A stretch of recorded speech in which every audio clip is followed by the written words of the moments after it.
Que devons-nous entendre par mitoyenneté? La mitoyenneté, en fait, c'est tout ce qui touche les limites séparatives entre les lots. Entre deux lots, il y a des limites. Des limites à gauche, des limites à droite et puis des limites derrière. Et puis, il y a aussi la limite devant qui est la voie. Le lot est situé devant une voie. Et dans ce cas précis, la mitoyenneté va concerner seulement les limites séparatives à gauche et à droite de ce lot-là. C'est-à-dire qu'il y a le voisin de gauche, le voisin de droite. Mais en temps normal, quand il y a une voie qui passe devant, on a le voisin de gauche, le voisin de droite et puis le voisin qui est à l'arrière. Donc, la mitoyenneté, c'est tout ce qui est limite séparative entre des lots. Quelles sont les conditions de la mitoyenneté? Les conditions de mitoyenneté, c'est les limites qu'on doit respecter entre un lot et les lots voisins. En termes d'urbanisme, on a ce qu'on appelle des reculs. Il y a des reculs qu'on doit observer entre la mitoyenneté. C'est-à-dire qu'on a un lot et puis un lot voisin. Soit on construit sur la mitoyenneté, c'est-à-dire que notre bâtiment va partir de la limite à gauche vers la limite à droite. Donc on est dans un cas où on est sur les deux mitoyennetés.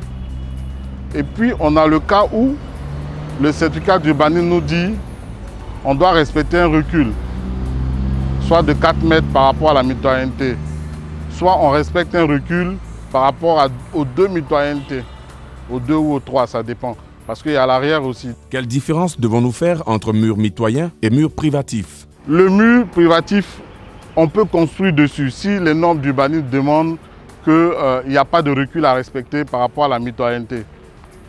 Par contre, le mur mitoyen, on ne construit pas dessus parce que c'est un mur qui est la propriété des deux lots.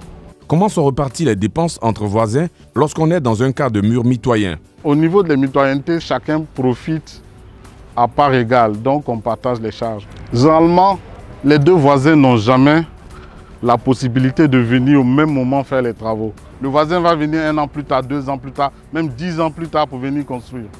Donc quand il viendra, il va constater qu'il y a un mur qui est fait.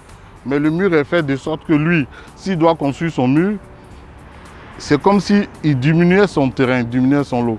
Donc à ce moment-là, les deux vont s'entendre. On va dire, bon, ce mur-là, on ne va pas construire dessus. Et donc comme vous avez déjà engagé des dépenses, on va partager les dépenses. Ça a coûté 800 000. L'un va payer 400 000 pour rembourser l'autre qui a déjà construit le mur.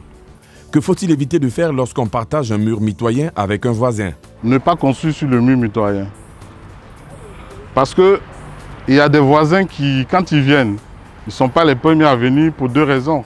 Ils ne veulent pas être le premier à faire le mur. Donc quand les autres ont fini de faire le mur, lui il vient.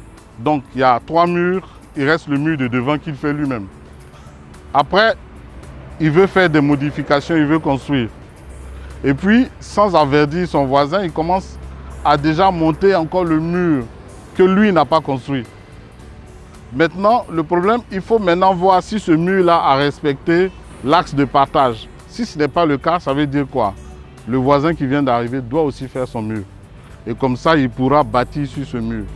Mais ça veut dire aussi que si on est d'accord sur un mur mitoyen, personne ne doit construire dessus. Donc, personne ne fera une modification qui va aller vers ce mur-là. Donc, c'est vraiment quelque chose de commun accord, quoi.